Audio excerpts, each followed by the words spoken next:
जब नीति आयोग ने फैसला कर रखा है कि हम विशेष राज्य की दर्जा किसी को नहीं देंगे, तो वैसी परिस्थिति में विशेष राज्य की बात जो हम लोग करते हैं वो मेरे समझ से उचित नहीं लगता है। हाँ, केंद्र की सरकार ने 25 जून को संविधान हत्या दिवस मनाने का फैसला लिया है, इसको कैसे? बहुत स्वागत योग्य फैसला है, क्योंकि उस समय हम लोगों ने भी इसको देखा है, साथ रहते हुए भी भोगा है और मानसिक रूप में भी ये समझते थे कि जनतंत्र और जमहूरियत की हत्या है और संविधान की हत्या करने वाले, संविधान के खिलवाड़ करने वाले लोग उस समय संविधान को भूल गए थे और संविधान को इस रूप में उन लोगों ने ये किया कि सारी स्वतंत्रता और यहाँ तक कि प्रेस की स्वतंत्रता को भी उन्होंने दाब दिया था, कैद कर लिया था।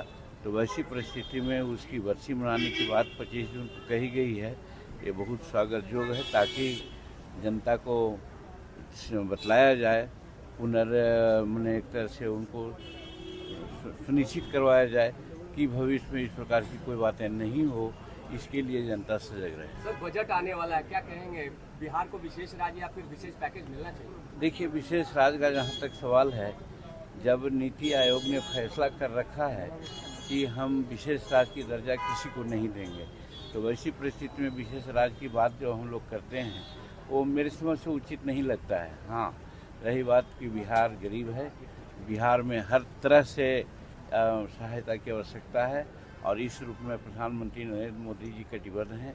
आप जानते हैं कि पूर्वोत्तर राज्य जो सबसे गरीब स्थिति में थी, आज उनको किस तरह से बढ़ाया गया है। उसी प्रकार से हमारे बिहार में भी अगर कोई कमी है, जैसा कि हम लोग समझते हैं, तो जो भी संभव सहायता होगा केंद्र करेगी, ऐसा हमको लगता है। तेजस्वी लगातार ट्वीट कर रहे हैं भ्रष्टाचार का मीनार है। देखिए, तेजस्वी प्रसाद जी को तो बोलने का कोई अधिकार नहीं है। जहाँ तक भ्रष्टाचार का सवाल है, भ्रष्टाचार का भेंट तो खुद अपने ऊपर हैं, वो समझना चाहिए उनको।